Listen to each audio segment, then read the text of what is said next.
is now time to talk about the 10 things I hate about Nioh 2, featuring Nioh from the Nioh series. If you haven't watched part 1, I highly encourage you to watch it. Otherwise, sit down, shut up, and let me rant for the next X amount of time. First thing I highly detest in Nioh 1 is the glass cannon mentality. Now, while there are ways to get around Nioh 2, mainly with the Omnio magic, which I'll admit I haven't really talked about that much because the gameplay kind of speaks for itself. While you can dish out a lot of damage, you certainly can't take a whole lot of it, especially when you progress in the later parts of the game. Because, well, the game just kind of hates you in that aspect. But it's kind of like an even less balanced version of something like Rainbow Six Vegas, where you can kill the enemies just as quick as they can kill you, but at least the game is mostly designed in a fair light. It's kind of like that feeling of playing on Doom Eternal on Ultra Violence where you can dish out a lot of damage, but one wrong move and you're fucking dead. It doesn't work in a Souls-like. I don't want to have to hit something like 500,000 times and then it can die in like 2 or 3 hits. You know, apparently just how busted Nioh 2 was on launch date, especially compared to the alphas and the betas, doubly so for the original Nioh, it seems like people really want to get that experience with hitting something like 500 times and then being able to die in 3 hits. Can you imagine something like Contra worked like that, where you could only get hit once and be sent back to the beginning to shoot the boss like 500 times? There's a reason why every time you die in those games, you respawn in the exact same area, because nobody wants to do a fucking endurance gauntlet. And if something like Super Cyborg were to do that, but except with, well, the fact that every time you die to start the entire stage over, I think people want to fucking kill themselves before they try this shit again. Seriously, as great as Super Cyborg is, that final boss is fucking ridiculous. In case you haven't figured it out by the footage at this point, this game has Diablo-esque looting, whereas you have different rarities of weapons, each having their own effects, and of course the game has at least a type of options that let you figure out what colors are best.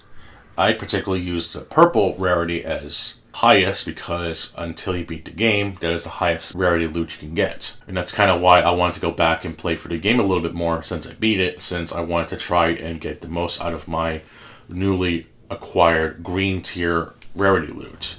Which, if people from Borderlands would be playing that, they'd be like, what the fuck, green rarity loot? The point is that the gear in Nioh 2 is all based on that Diablo looting mindset, which means that the rarer it is, the probably more useful it is, and each piece of individual gear has their own level sets.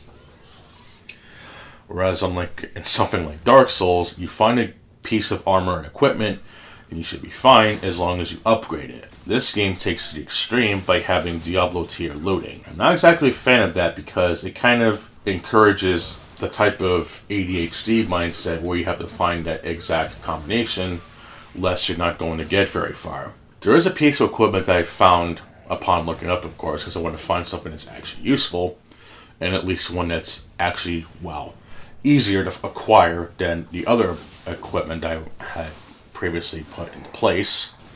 It's these sets, in case you're wondering. I decided to stick with this one because of the actual abilities that it has. And because it has those abilities, why mix it up? It's this type of looting that just ruins a lot of games that don't necessarily need it.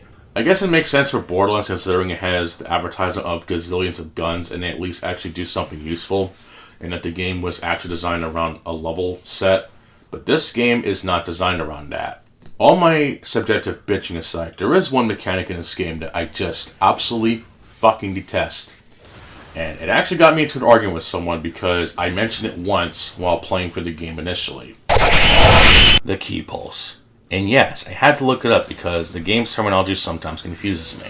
I'm going to explain it in a way that Team Ninja should have explained it because, well, I actually hate this fucking mechanic. What is a key pulse, player? What the fuck is a key pulse? I mean, what the fuck is a must? Think of the key pulse as a mandatory active reload.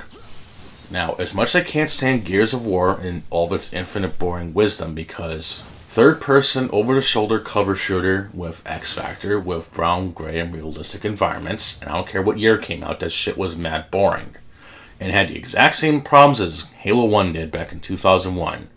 Months after 9/11, by the way, but I'll digress. There is a mechanic in Gears of War known as active reload, where you can tap the button to reload normally, or hold the button to engage in a minigame, where if you time your reload, you'll actually get a benefit to your weapons, and it actually makes the game a lot more impactful considering that you actually get a bonus of doing it. Now, in standard tiered level Gears of War play, or just playing the game normally, as in not trying to beat the game on the insane difficulty or playing the tired out wave-based survival minigame for the 50th fucking time, you don't need to rely on it. Now, I want to make this clear once again. If you're just playing the game normally, like a casual person would, kind of like when Nioh played Halo Infinite, but that's another story, you don't have to explicitly rely on this. You can probably get through the game normally. There is a point where you'll need to do it, but it's not entirely necessary. I also doesn't hope that the game has a difficulty selection, but whatever. You can probably get by, but there's maybe the point where you need to do it. At some points. Maybe. Nioh, on the other hand, actively requires you to use the key pulse. And if you're probably wondering, it's just one button, bro. If you don't want to deal with it, then don't play the fucking game. It's almost a direct quote, by the way, but I'm not going to fucking get into that. The way the stamina works in Nioh is very similar to that of Dark Souls, except there's two main factors to this that makes this extremely annoying. The first is that every time you do an attack, there is a bar that refills up to the point of which you've used the attacks, and of course key damage. And if you get hit, you lose stamina anyway. And if you run out of stamina, you're basically fucked. Which, to be fair, can happen to the human AIs, but we all know, going by Dark Souls, the AI in these games all cheat. And I'm not going to have my mind change on this. You damn well know it. But I'm going to talk about Key Pulse specifically, because I hate the idea of having to basically engage in an active reload where if I don't do it, I immediately die because I didn't push the one button. Now, granted, I may not be as a seasoned player compared to playing Dark Souls in 2013 versus the year of our Lord and Savior, 2024, but it doesn't change the fact that having to actively engage in a shitty minigame every time I attack is just insanely fucking dumb. I know someone say that Key Pulse is not a fucking minigame. I don't care. It's a really shitty gimmick. I'd rather not have to deal with this Key Pulse crap, but I did deal with it, so I have every right to fucking complain about it. You can disagree with me on it, but that's how I feel, and if you can't deal with that, then I don't want you here. I hate this fucking mechanic. I've grown to deal with it, but I should be allowed to complain about it.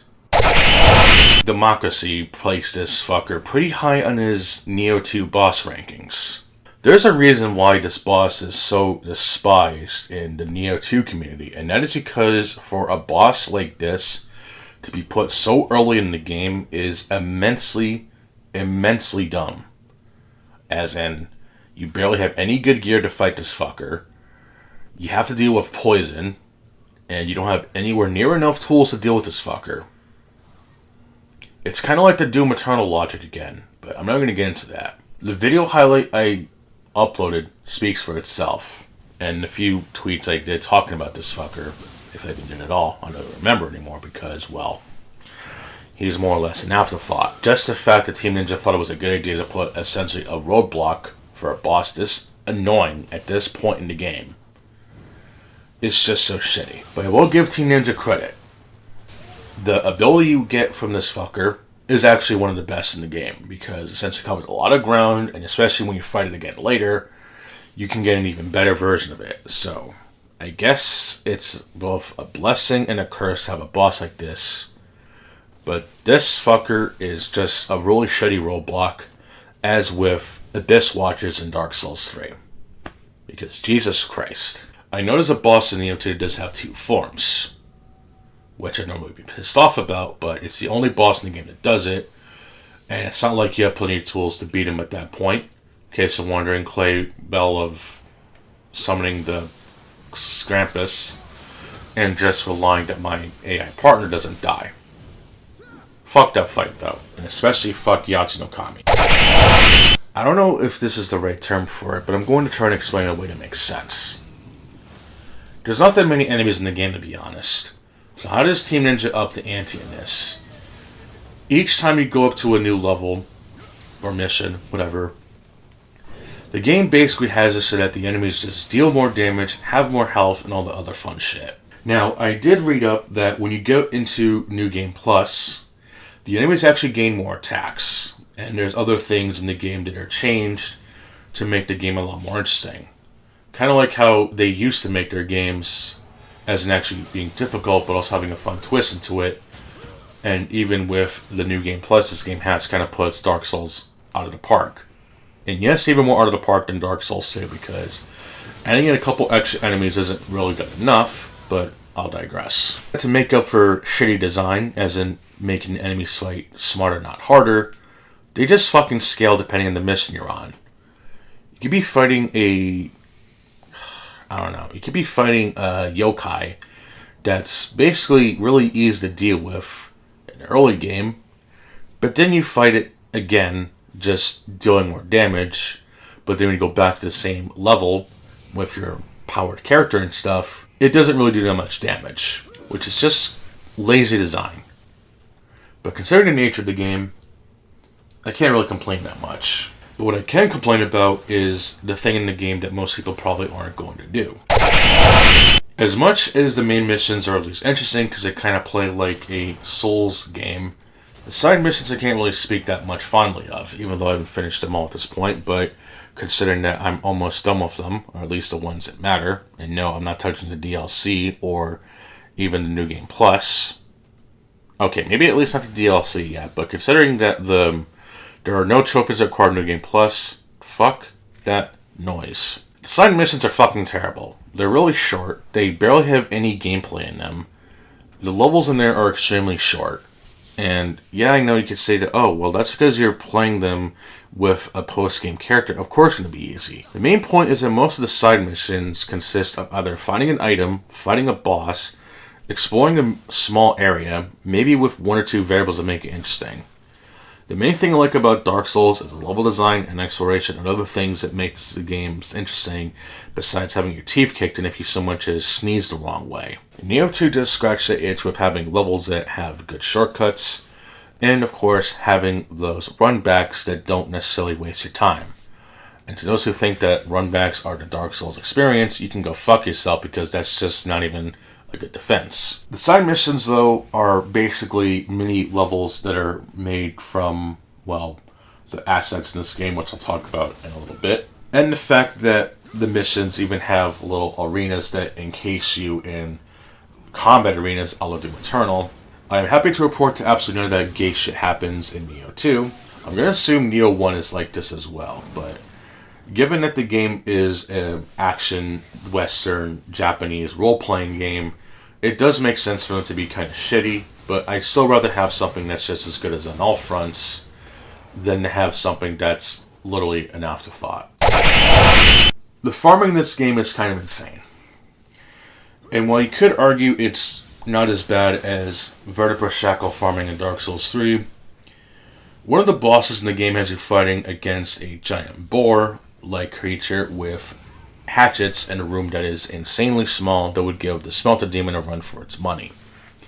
It is also one of the few bosses in the game that I actively summoned an NPC for because, well, the NPC isn't exactly out of the way.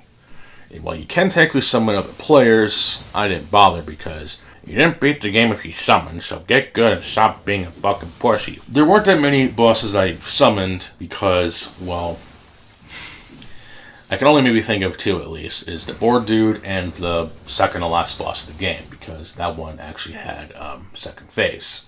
And I wasn't very fond of that, but at least you have tools to deal with it at that point. It was the only one in the game, so it's fine. And it's not like the last boss had that too, so I'm okay with that.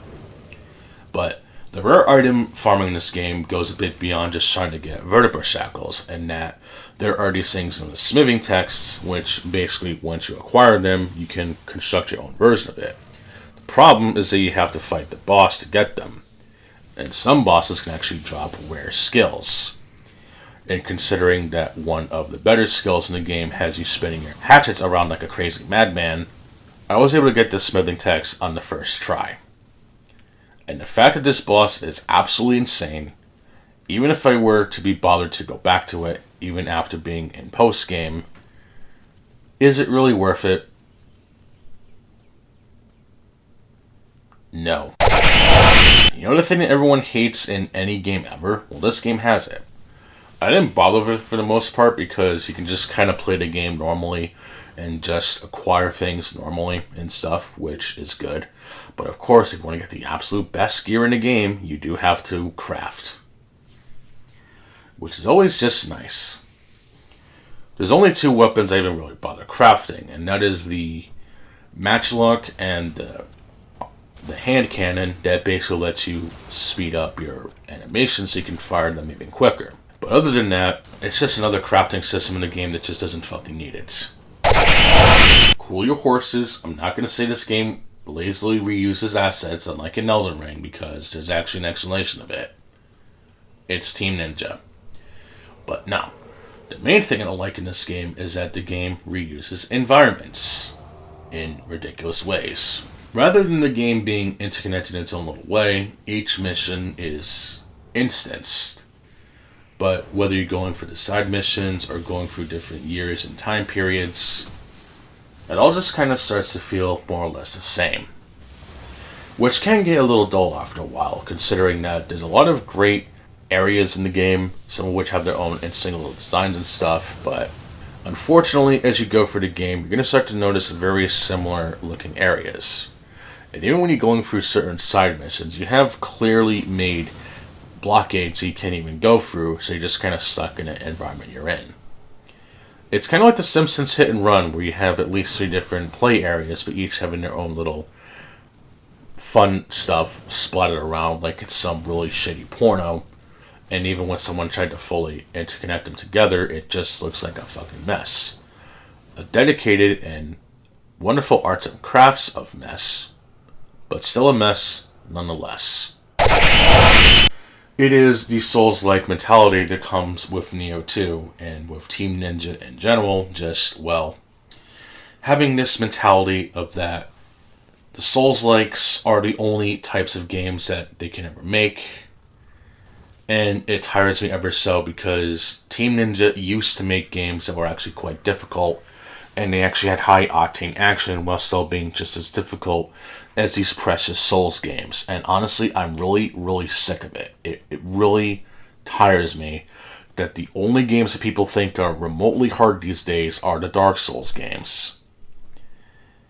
I think Cypher17 said it best when he was covering Wolfenstein 2 back in the day. I can't believe I actually say that back in the day. Anything that is Dark Souls gets praised for difficulty, and anything that isn't Dark Souls and has high difficulty is, well, met with such overwhelmingly crying baby tears of performance. That speaks volumes. I have no idea why Team Ninja revealed Nioh to be a Souls-like, and quite frankly a ripoff of the tagline, by the way, with its ready to die. At least Prepare to Die was kind of funny when Code Vein did it, but that's another story. They used to be able to make really hard games that really push your skills to the limit. But they're also designed with fair challenge in mind. Actual fair challenge isn't just pattern recognition. People think that Dark Souls difficulty is all hot shit. Oh wow, you have to roll or parry at the right time, and watching out for pattern recognition. Yeah, remember when games also required a lot more than that? I'm really tired of developers like Team Ninja basically cashing in on the Souls-like genre, basically making it the only games are acceptable for gamers these days, and just games in general. At least when there were other games that were widely successful, like Grand Theft Auto 3, for example, they actually had heart and soul into those GTA clones. Whenever there was a zombie game, they at least tried to have their own little quirks and shit. Or even whenever there was a platformer, they tried to at least add something to the mix. But no, every fucking Souls-like that comes out nowadays either replicates it in the worst way possible or rips it off in the most annoying way possible. And there's no balance between the two. And unfortunately, From Software can't even get that right, as they made something like Elden Ring. Just the fact that Nioh is essentially a Souls-like is probably why I'm not going to bother with the original anytime soon. Because I don't like to play Souls-likes unless I'm actually well enjoying the game, or I'm doing something in said game that's going to give me more longevity in the long run. It's kind of like I've been playing Dark Souls Remastered on PS4 again. The fact that I can save scum with the saving tricks or whatever with how the game literally auto-saves and resets your enemy positions when you quit out or whatever, and that there's glitches to help you get your humanity and your souls up to a certain point. There's just a lot to digest, but I'll save those stories for another day. But that's my 10 things series about Nioh 2. There's a lot of things I like in the game, but there's also a lot of things I highly detest, especially the test part, but I hope this will clear the air on some of the things about the game, and I really hope to God that the next time I do play this game, I'm going to get that Tengu son of a bitch, because he has that motherfucker coming a long way. Seriously, it's kind of sad that even in Nioh 2, the second Wind version is a hell of a lot more balanced than the one in Dark Souls 3. But who's the Dark Souls expert again? I am, and you all fucking suck. Anyway, this is Escape Room Plot. I will see you all next file. Thanks for watching, and take care. Oh, King, you're such a funny guy. I swear, you're so funny that I could give you a Comedian of the Year. You got the whole squad laughing. And it was a PlayStation exclusive at the time, kind of like Precious Bloodborne, but at least it actually had a PC release later on. So whether it's a good thing or not is up to the viewer.